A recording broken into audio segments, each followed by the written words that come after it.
dear lady was explaining to her friend that after the death of her young child, that her friends were wonderful, that they would call her, especially on days when it was dreary and rainy. You know those days when your soul just gets very low, and her friends were good at reaching out to her in those days. And she said how much that meant to her.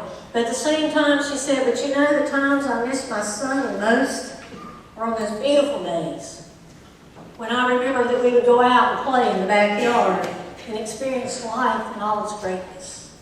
You see, Christ comes to us in those ordinary moments when we feel the pain of loss and reminds us that in those ordinary moments, the extraordinary message that death is not the end.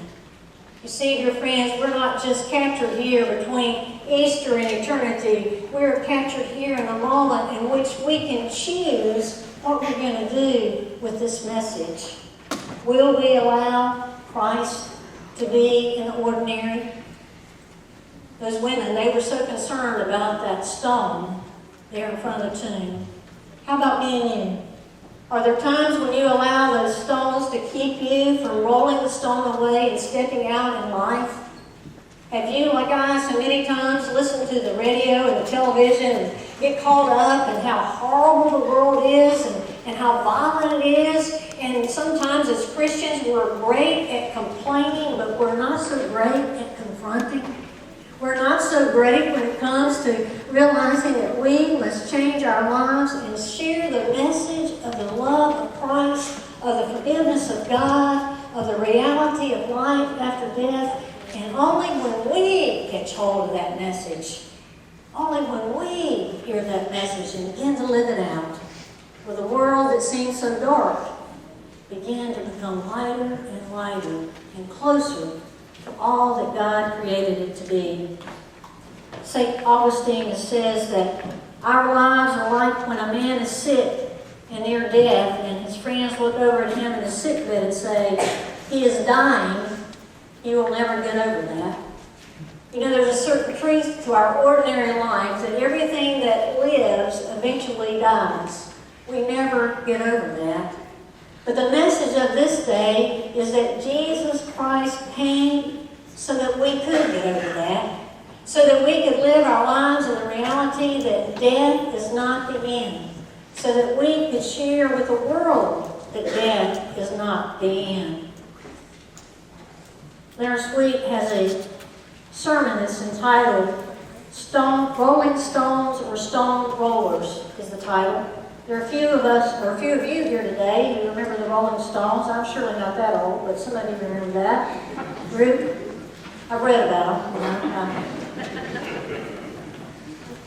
He suggests in this sermon that many of us are much like rolling stones. You know that proverb that rolling stones gather no moss? You know, the reason behind that is as stones roll, as they keep rolling, they don't stop long enough to get attached to anything. So as they roll and are just moved around by life, they never gather anything. And some of us are like rolling stones. When the tough gets going, we like to just get rolling along. Make a change, move to a new neighborhood, move to a new school, move here, move there. We just move. But there are times when we're called to quit rolling. And instead of becoming rolling stones, we're called to be stone rollers. To be the voices that speak out against prejudice. To speak out against hunger and hate. To speak out against power that abuses and uses. To speak out for those who cannot speak for themselves. See, the message, dear friends, of this incredible Sunday is that Jesus still is in Galilee. He's still in the ordinary. He's still in our lives. He's in our homes. He's in our schools. He's in our workplaces. And He is asking us today, what are you going to do with my message? Are you going to come out of your own tomb? Are you going to let go of your own past, your own failures, your own sin? Are you going to step out of the darkness and into the light?